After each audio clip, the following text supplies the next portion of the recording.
While the world was celebrating the start of a new year, animals at a zoo in Germany were battling fire. More than 30 animals were charred to death. What caused the fire?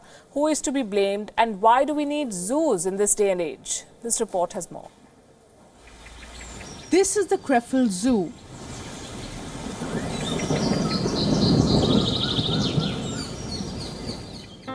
Located near the Dutch border, this German zoo specializes in primates, large mammals and tropical birds. It draws close to 400,000 visitors a year.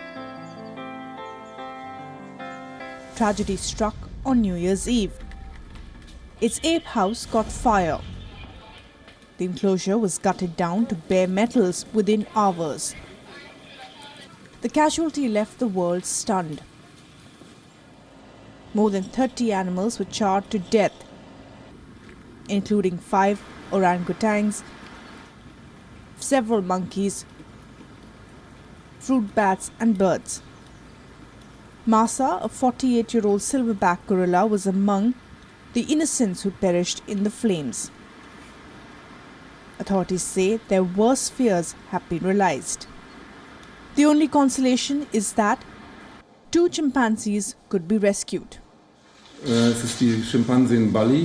close to a miracle that Bali, a 40-year-old female chimpanzee, and Limbo, a younger male, survived this inferno.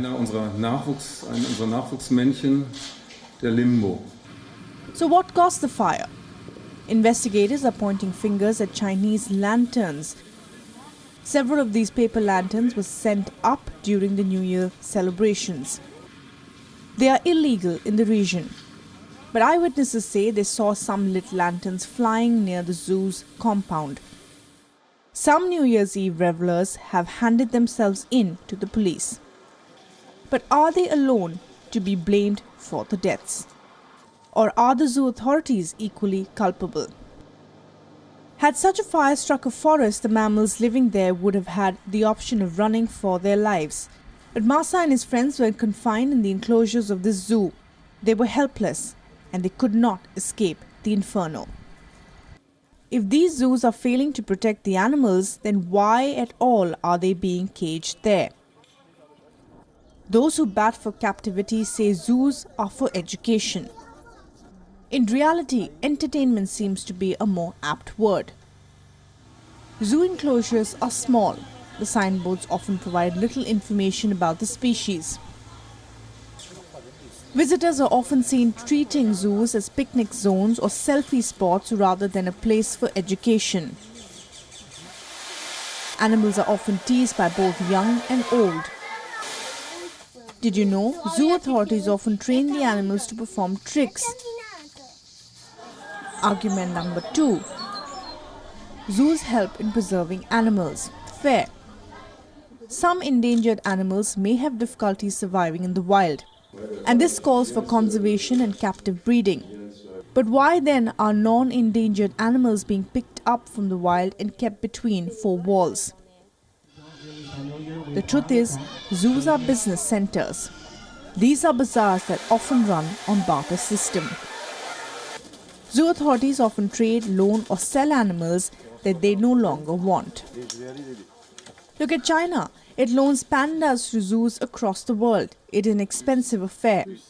Costs more than $1 million a year. But can China prove that this money is being used towards panda conservation?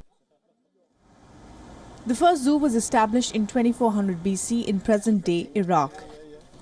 It was for the ruler's collection of animals and was not open to public. The first public zoo was established in 1500 BC in Egypt. When Chinese Emperor Wen Wang built a 1500-acre zoo, he named it the Garden of Intelligence. In reality, zoos are animal prisons, where surplus animals are often killed. The animals locked up there often display neurotic behavior. They're often seen pacing up and down, walking in circles, rolling their heads.